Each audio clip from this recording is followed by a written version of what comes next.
Why young men are choosing video games over dating. Unlike playing the modern dating game, a man can actually win at playing video games. I used to date. Been married before. That life was nothing but headaches and empty wallets.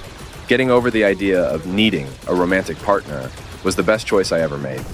I'm coming up on 9 years of not even looking. Couldn't be less stress-free. I go to work, focus on work, leave, take part in hobbies, sleep, repeat. Real Chads go this routine. Study, work, workout, eat, gaming, sleep. Repeat. Video games. Hours, if not days, of fun and adventure. Dating. Being broke and constantly annoyed. Cost-benefit analysis. Women have priced themselves out of the game. Finding a job and dating are both an absolute nightmare for young men today, and this YouTube comment put it perfectly. The job market is the same as the dating market. Unreasonable demand while offering very little in return. When job requirements for entry-level jobs are longer than the resume of its application, you know something is very wrong. This also brings up a very interesting question I'd like to ask you guys. We all know both the modern dating market and job market are horrible. But which one would you say is actually worse? Personally, I think as bad as dating is now, the economy is still worse. Even if you get a job, it's still going to be a garbage, low-paying one.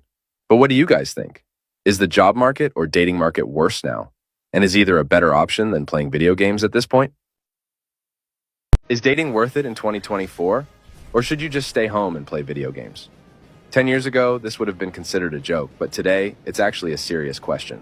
Your parents and the government want you to go out, get married, and have kids. But at the same time, they created economic conditions that make it quite impossible to do that. They also want you to be financially responsible. So I ask, what is more responsible? 60 euros on a new game?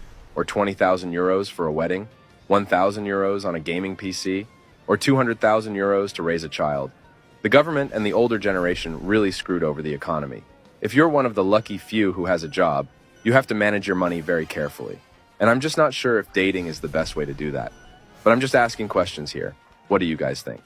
Let's talk about how gamers are viewed by women. It's no secret that women love to shame men for playing video games. They want us to grow up and get a real job. So let's bring out the facts. For decades, feminists have been fighting for equal rights. You don't want to be limited to being in the kitchen and taking care of children. Fair enough. Today, you have equal rights.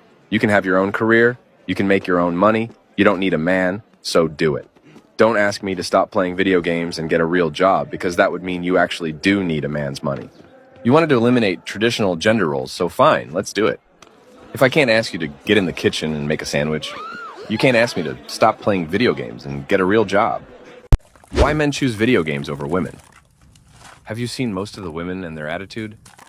After I visit a married friend, nothing beats coming home to my absolutely silent home. Video games don't judge how well it will treat you based on your income. They also don't have mood swings or use the fact that you love it to slowly lose interest in you. Doesn't help that gals want you to spend $200 on a date minimum, and a new video game is only $60. Spent $500 on a PS5 a couple years ago, and haven't been on a date since. They choose riches over men, so why can't we choose video games over them? Even when you do land the girl, being around her is insufferable. Many men who can get the girls are still choosing not to. Get in the kitchen and make me a sandwich woman. You can't say that anymore because we've abolished traditional gender roles for men and women. Or have we? Men are constantly told to stop playing video games and get a real job. And I just have to ask, how is this any different than forcing a woman to clean and cook? Working was a traditional gender role for men, the same way housework was a traditional gender role for women. So, stop telling me to get a job unless you're prepared to tell women to clean and cook again. That's the definition of hypocrisy. You can't have it both ways.